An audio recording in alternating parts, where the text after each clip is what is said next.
Bueno, muchas gracias. Para esta charla no tengo conflicto de intereses, solo el tiempo. Así es que lo primero que les quiero comentar es qué es un exantema este rash que típicamente nos consultan. Bueno, un exantema es una erupción generalizada y eritematosa de la piel, que en general tiene que ser de un compromiso más o menos rápido. Y es un reto diagnóstico porque en dermatología pasan dos eventos. Primero, múltiples condiciones pueden dar las mismas lesiones elementales. Y alguna condición en particular, por ejemplo, vasculitis puede tener vesículas, púrpura, necrosis, entonces no es tan fácil llegar a un diagnóstico. Pero por otro lado tenemos que hacer un diagnóstico rápido y preciso porque tenemos que decidir qué vamos a hacer con el paciente y en ese sentido nos pueden ayudar las características del exantema, los antecedentes epidemiológicos, las manifestaciones clínicas y los hallazgos exploratorios de los cuales voy a hablar ahora. Lo primero es clasificar el exantema y tenemos una clasificación morfológica.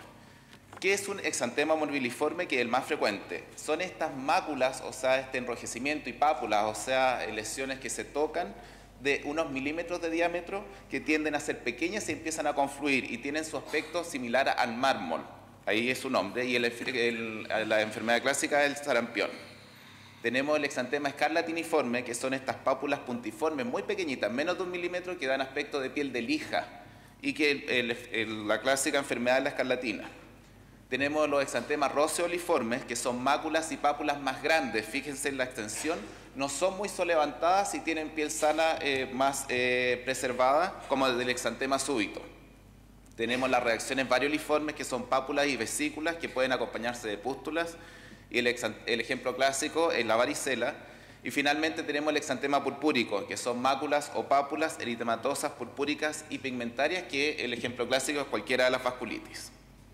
Entonces, ahora ya sabemos cuál es la clasificación, enfrentémonos al paciente. Lo más importante es la lesión elemental, la localización y las características, porque recuerden que en dermatología las lesiones todas terminan en lo mismo, en costra, en descamación, en cerosis, y eso no nos va a dar ninguna pista diagnóstica. Pica, si pensamos en prurito, tenemos urticaria, dermatitis atópica. Si pensamos en dolor, reacción adversa a fármacos severa, síndrome de Sweet. ¿Tiene fiebre el paciente? ¿En qué trabaja? ¿Cuáles son los hobbies? Si tiene antecedentes sexuales de importancia. Todo eso nos van a dar pistas del diagnóstico. Esta tabla les trata de mostrar los exantemas que pican mucho, que pican más o menos y que no pican nada. Y básicamente uno se preocupa cuando el exantema duele. Si duele, atento a una reacción adversa a fármacos severa.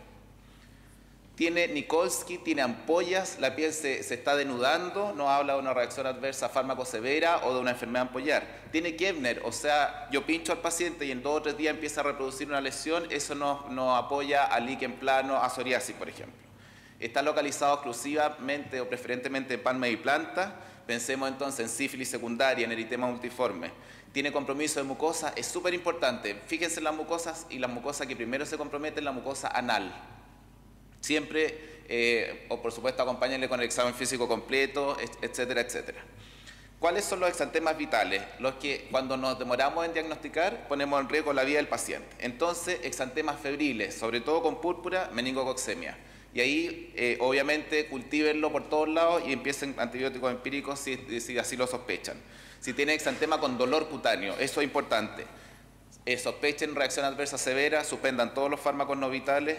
Exámenes generales, el exantema puede ser súper anodino y tener una reacción con eosinofilia, con alteraciones hepáticas, estar frente a un DRES y ampolla y compromiso mucoso, piensen en un NET. Vamos a puro tips, tenemos el minuto de tips.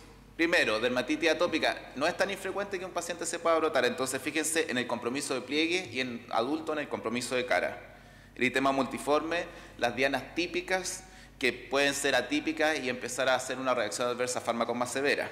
Psoriasis, muy clásica, van a ver las placas eritematodescamativas. El líquen plano, que se parece a psoriasis, pero fíjense que son placas más violáceas, más pequeñas y mucho más pruriginosas. Pitirasis rosada, que tiene la placa heráldica, que es la placa más grande que ustedes pueden ver, y después este compromiso como en árbol de Navidad. Pénfigo vulgar es una enfermedad ampollar, pero ustedes nunca van a ver las ampollas, van a ver solo las erosiones de los pacientes porque son ampollas muy frágiles y tienen el signo de Nikolsky positivo. A diferencia del pemfigoide buloso, que son ampollas subepidérmicas, por lo tanto la ampolla se ve y se toca y es una ampolla persistente. Erupción aguda en VIH, es súper inespecífica la biopsia en la clínica, incluso la ELISA puede estar negativo si no son de últimas generaciones. Lupus subagudo, fíjense en este chal que tiene el paciente y la fotosensibilidad. DRESS puede ser un exantema moniliforme bien anodino, pero el paciente va a estar grave, se va a ver mal y por supuesto en los exámenes de laboratorio vamos a tener la sospecha diagnóstica. Sarna noruega o sarna costrosa que no pica y que puede ser solamente de manos como en la foto que ustedes tienen y que por supuesto aislamiento de contacto y tratamiento para todos sus contactos. Meningococcemia, que es como obvia, pero puede tener lesiones muy pequeñas. Micosis fungoide, que no es ni micosis ni fungoide, sino que es un linfoma cutáneo T. Sífilis secundaria, sospéchenla y sobre todo ahora que la sífilis está en un repunte epidemiológico. SWIT en esta paciente, síntomas sistémicos, un paciente que se ve séptico pero no tiene sepsis de nada, con fiebre y elevación de los parámetros inflamatorios. Una NET. Y finalmente, conclusiones, siempre hay que descartar en un paciente con un exantema patologías de riesgo vital. La superficie corporal comprometida no es un buen predictor de la gravedad de la enfermedad porque hay lesiones mínimas con un paciente en verdad severo. Y las mortalidades están dadas principalmente por las fallas sistémicas. Y un exantema evoluciona en el tiempo, entonces por eso es tan importante seguirlo. Un paciente en el día 0 puede tener 3 lesiones y en una semana estar con una NET. Y finalmente, el más largo aprendizaje de toda la arte es aprender a ver, y es lo que más nos cuesta. Así que muchas gracias y cualquier pregunta, bienvenida.